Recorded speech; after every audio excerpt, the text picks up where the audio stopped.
एक बालक के दृढ़ संकल्प के बल पर श्री हरि का बैकुंठ धाम मंत्रों के उच्चारण से गूंज उठा था।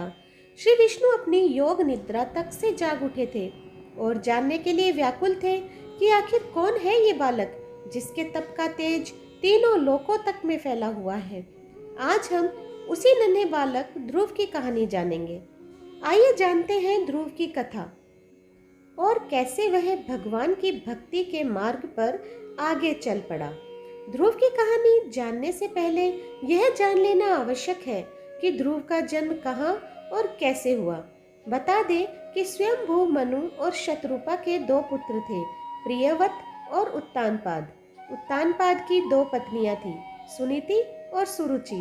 राजा उत्तानपाद को सुनीति से ध्रुव और अपनी दूसरी पत्नी सुरुचि से उत्तम नाम का पुत्र था।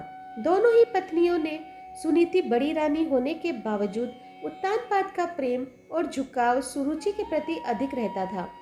एक बार जब ध्रुव अपने पिता उत्तानपाद की गोद में खेल रहा था, तभी वहां सुरुचि आ गई।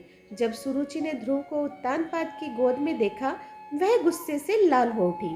वह आगे खड़े हुए मन ही मन ईर्ष्या का भाव सुरुचि के मन में बढ़ने लगा। उसने फिर अपने पुत्र उत्तम को लिया और ध्रुव को उतारकर राजा की गोद में बिठा दिया।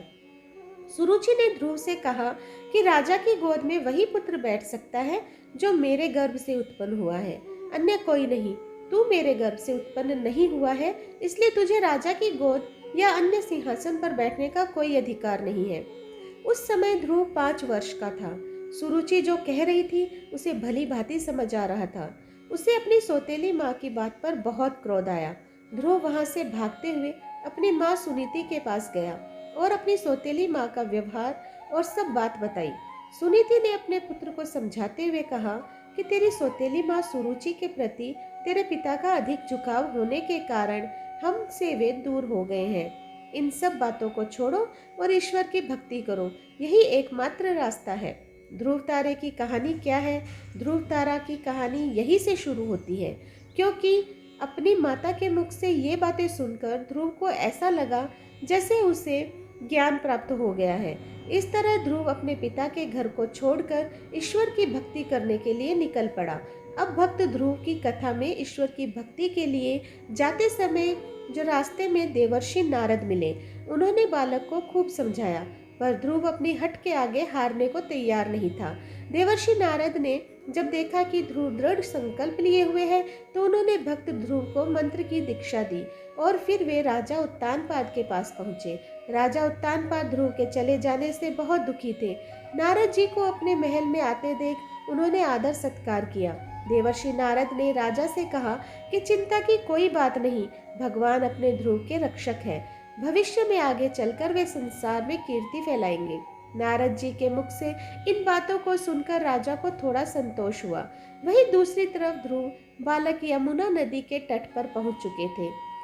उन्होंने वहां बैठकर दिए गए मंत्र से भगवान की तपस्या करनी शुरू की।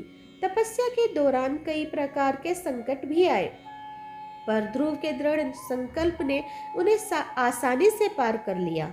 अब धीरे धीरे ध्रुव के तप का तेज तीनों लोकों में फैलने लगा। ध्रुव द्वारा किए जा रहे मंत्र उच्चारण ओम नमो भगवते वासुदेवाय अब बैकुंठ धाम तक पहुंच चुका था। मंत्रों की गूंज को सुनकर भगवान विष्णु भी अपनी योग निद्रा से जागे। उन्होंने देखा एक छोटा सा बालक अपनी तपस्या कर रहा है। यह दृश्य देख भगवान विष्णु प्रसन्न हुए और उन्होंने ध्रुव को दर्शन दिए। भगवान विष्णु बोले, हे भक्त ध्रुव, तुम्हारी समस्त इच्छाएं पूर्ण होगी। तुम्हारी भक्ति से मैं अत्यधिक प्रसन्न हूँ, इसलिए मैं तुम्हें एक ऐसा लोक प्रदान कर रहा हूँ जिसके चारों ओर ज्योतिष चक्र परिक्रमा करता है और उसी के आधार पर सब ग्रह नक्षत्र घूमा करते हैं। भगवान विष्णु ने आगे कहा कि यह एक ऐसा लोक होगा जिसका प्रलय काल में भी कभी नाश नहीं हो सकेगा और सप्त ऋषि भी नक्षत्रों के साथ उस लोक की प्रदक्षिणा करते रहेंगे। अतः लोक तुम्हारे नाम से यानी ध्रुव लोक कहलाएगा। प्रभु बोले कि इस लोक में 36 सहस्त्र वर्ष तक तुम पृथ्वी पर शासन करोगे। इन समस्त प्रकार के ऐश्वर्य भोग कर सबसे अंत में तुम मेरे लोक वैकुंठ धाम को प्राप्त होंगे। तपस्वी बालक ध्रुव को वरदान देने के पश्चात भगवान विष्णु लौट गए। भगवान विष्णु से मिले वरदान के कारण ध्रुव आज आगे चलकर ध्रुव तारा बन गए। तो दोस्तों, आप लोगों को मेरी ये कहानी कैसी लगी प्लीज़ कमेंट बॉक्स में ज़रूर बताइएगा। अगर पसंद आए तो मेरे चैनल को सब्सक्राइब, लाइक और शेयर ज़रूर कीजिएगा। धन्यवाद।